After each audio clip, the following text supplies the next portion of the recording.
So one night, this guy, he's out and he's driving a bit recklessly. And police, they pull him over. And they see that not only was he driving like a turd, but he's also driving with a suspended license. So then, bam, they arrest him and they throw him in jail. Now the guy, his name's Tanner, and I don't mean a mugshot of Tanner, but here he is in real life, in jail. Now, he's not locked up for very long before he has a quick hearing to go to.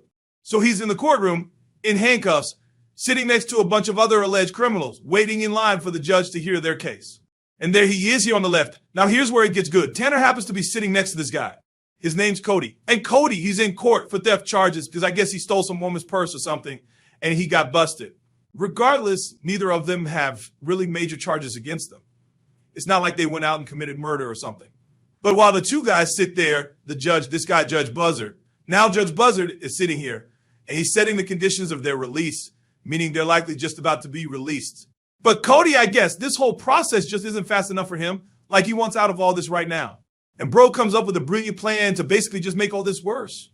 He turns to Tanner, and I don't think if they really know each other, but he turns to Tanner and he says, I'm gonna run. And so Cody looks around and he sees his chance, and boom, he sprints for the exit. And as you can see, for some strange reason, Tanner is also like, that's a great idea. And you can see in the courtroom footage, he runs too.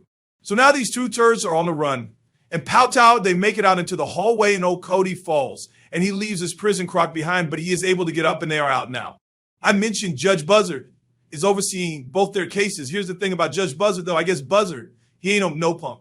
And he is not about to let these two clowns get away. So Tanner and Cody are running out. Buzzard literally stands up and rips off his judge's robe like he's Superman. And boom, he runs after them. And if you look at the footage, two attorneys here, they're like shocked. They're like, So should we call a recess or? But anyway, the chase is on. Tanner and Cody, they actually make it to the stairwell.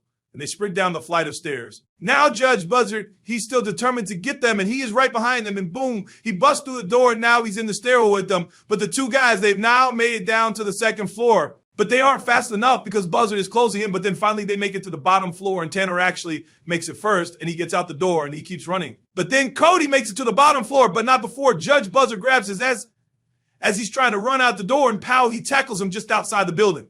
Moments later, a couple of deputies catch up like,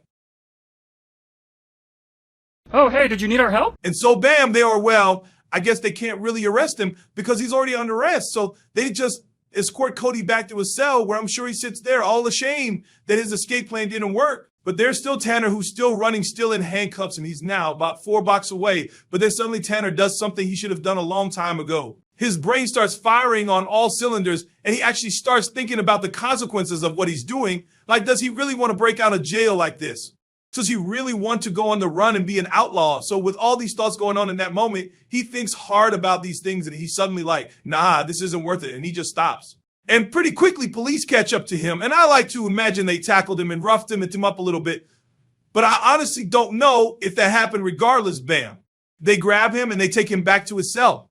Here's the thing, though, to police and to Judge Buzzard, it doesn't really matter that Tanner stopped on his own. All that matters is that he was in the middle of a court proceeding, and he decided to make a run for like an absolute turd. So for the both of them, they went from basically misdemeanor charges, driving without a license or whatever, to being charged with second-degree escape, which is just the felony. So now they're both felons. Now you might be asking, why did they suddenly run when they're likely just about to be released? Anyway, well, according to Tanner, it was just a split-second decision. I don't even know why I did it. Like, I would be out of here if I wouldn't have ran. So he doesn't even know why he did it, while Cody actually has a better explanation.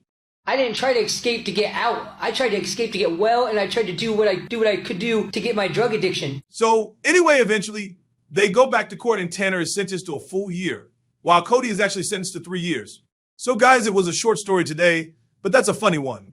Double tap and hit that follow button for more mind-blowing stories, and don't forget to comment with your thoughts on Tanner and Cody's wild escape plan.